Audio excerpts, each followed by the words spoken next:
दोस्तों, जब भी कभी हम काला जादू, तंत्र मंत्र, भूत प्रेतों द्वारा सताए जाने की बात सुनते हैं तो हमारे दिमाग में सिर्फ एक ही जाति का नाम आता है, वो है अघोरी।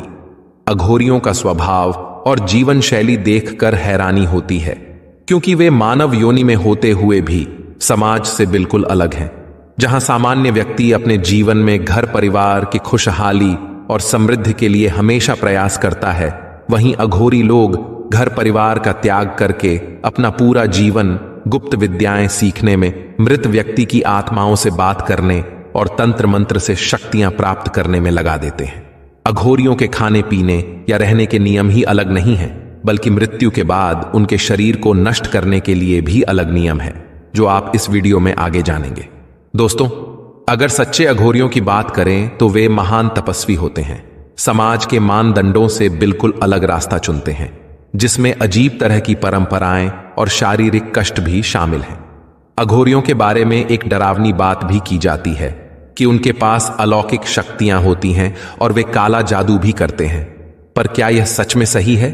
अघोरी कहां रहते हैं, क्या खाते पीते हैं, किस तरह का जीवन जीते हैं, और जब उनके समुदाय में किसी की मृत्यु हो जाती है तो क्या वे सामान्य लोगों की तरह ही अंतिम संस्कार करते हैं, या फिर उनका अंतिम संस्कार अलग तरह का होता है? हम इन सारे प्रश्नों के उत्तर आज के इस वीडियो में दें। इस वीडियो के कमेंट बॉक्स में जय श्री नारायण लिखकर परमात्मा को अपना आभार व्यक्त करें। दोस्तों, अघोरी शमशान में रहते हैं, शवों पर बैठकर साधना करते हैं। उनकी साधना का दूसरा तरीका है एक पैर पर खड़े होकर भगवान शंकर की पूजा करना, रात में जागकर आधी जली हुई लाशों को चिता से बाहर निकालना और उनके साथ तंत्र क्रिया करना। यह सब अघोरियों के जीवन का अहम हिस्सा होता है। अघोरियों की सारी बातें आम लोगों से अलग होती हैं। साधना की जिस रहस्यमयी शाखा को अघोरी लोग अनुसरण करते हैं, उसे अघोर पंथ कहा जाता है। इसका अपना विधान है और जीवन को जीने का अपना अलग अंदाज है, जो किसी धर्म से मेल नहीं खाता। जो अघोरपंथी साधक इस राह पर चलते हैं, अघोरी कहलाते हैं। अघोर पंथ में शमशान साधना का विशेष महत्व है। अघोरी मृत्यु के बारे में जानना चाहते हैं, जीवित रहकर मृत्यु का अनुभव करना चाहते हैं, आत्मा से बात करना चाहते हैं। इस तरह की कई बातें हैं जिनको अनुभव करने के प्रयास में अघोरी शमशान में रहना पसंद करते हैं। इनका मानना है कि शमशान में साधना करने से न केवल शीघ्र फल प्राप्त होता है, बल्कि जीवन और मृत्यु से जुड़े अलौकिक अनुभव भी प्राप्त होते हैं। शमशान में कोई सामान्य व्यक्ति जाता ही नहीं, इसलिए इनकी साधना में बाधा आने का भी सवाल नहीं उठता। अघोरियों के अनुसार भगवान शंकर शमशान में ही निवास करते हैं और इसलिए उनकी पूजा शमशान में करने से मोक्ष की प्राप्ति होती है। दोस्तों, अघोरी बनना जितना कठिन है, उससे भी कठिन है उनकी साधना। तो आइए पहले आपको अघोरी बनने के लिए क्या करना पड़ता है, पहले वह बताते हैं।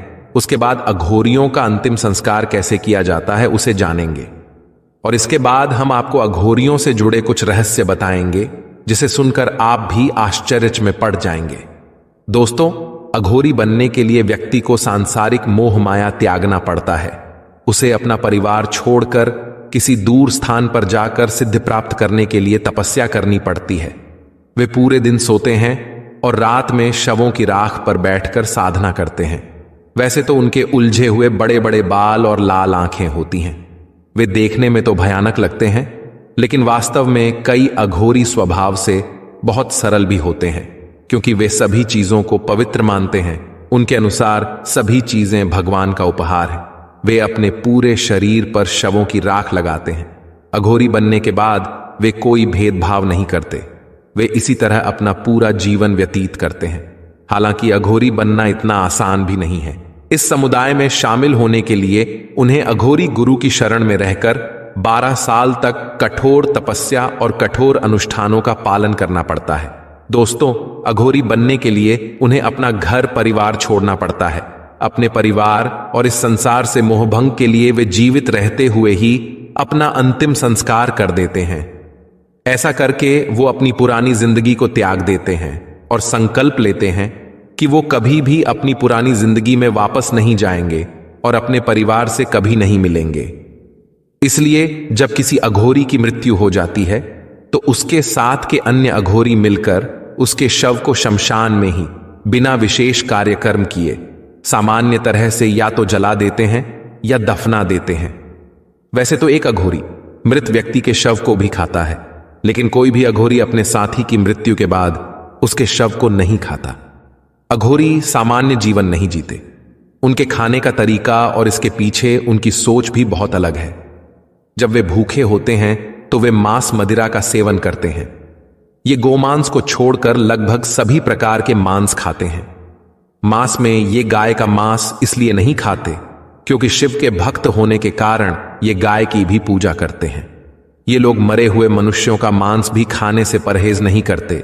इसके अलावा ये सड़ी गली चीजें, मलमूत्र भी खाने से नहीं हिचकिचाते। उन्हें किसी भी चीज से घृणा नहीं होती है। वे शव की खोपड़ी को एक बर्तन के रूप में उपयोग करते हैं और उसमें से मदिरा पान करते हैं। इसके अलावा आजकल के अघोरी चरस और गांजा का भी सेवन करते हैं।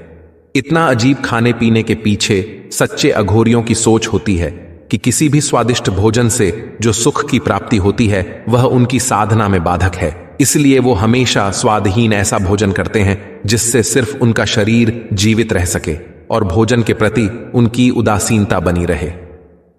अघोरियों के अनुसार मानव खोपड़ी इस संसार के सत्य का प्रतीक है। साधक का काम खोपड़ी में जो भी ऊर्जा है उसे जागृत करना है। शव खोपड़ी के माध्यम से वे जो कुछ भी करते हैं उसके दौरान नकारात्मक ऊर्जाएं भी सामने आती हैं। ये शक्तियां अकाल मृत्यु या एक्सीडेंट में मरे हुए किसी इंसान की आत्मा की होती है जिसे मुक्ति नहीं मिली होती। उस आत्मा की शांति के लिए वे अनुष्ठान करते हैं और सिद्धि प्राप्त करते हैं। इस आत्मा को अघोरी लोग मदिरा और मांस का सेवन भी करवाते हैं। कुछ प्रेत आत्माएं कभी कभी साधना में बाधा डालने का प्रयास करती हैं। इसीलिए शमशान में भूतों से बचने के लिए अघोरियों के पास एक विशेष मंत्र होता है। साधना से पहले अघोरी अगरबत्ती, धूप बत्ती और दीपक जलाता है और फिर उस खास मंत्र का जाप करते हुए चिता और अपने चारों ओर एक रेखा खींचता है। फिर तुतई बजाते हुए साधना शुरू होती है। ऐसा करके अघोरी अन्य भूत प्रेतों को चिता में विघ्न डालने से रोकता है। दोस्तों, बहुत से अघोरी तंत्र मंत्र की सहायता से इस ब्रह्मांड में मौजूद प्रेत आत्माओं की सिद्धि करते हैं। कुछ अघोरी इन प्रेतात्माओं की सिद्धि करके लोगों का भला करते हैं, लेकिन कुछ अघोरी इन प्रेतात्माओं की सिद्धि करके लोगों का बुरा भी करते हैं। माना जाता है कि अघोरी बहुत क्रोधी और जिद्दी होते हैं। अगर उन्हें किसी से कुछ चाहिए तो वह चीज लेकर ही छोड़ते हैं, नहीं तो श्राप दे देते हैं। माना जाता है कि उनका श्राप मरने के बाद भी लोगों का पीछा नहीं छोड़ता, यहां तक कि उनके वंशजों को भी इस श्राप का परिणाम भुगतना पड़ता है। मान्यता यहां तक है कि यदि कोई अघोरी किसी से क्रोधित होकर मर जाता है तो मरने के बाद उसकी आत्मा तंत्र साधना की शक्ति से सामान्य आत्मा के मुकाबले कहीं अधिक शक्तिशाली हो जाती है और न केवल उस व्यक्ति को बल्कि उससे जुड़े सभी लोगों को नुकसान पहुंचाती है और कभी कभी यह विध्वंसक रूप से बहुत भयानक होता है।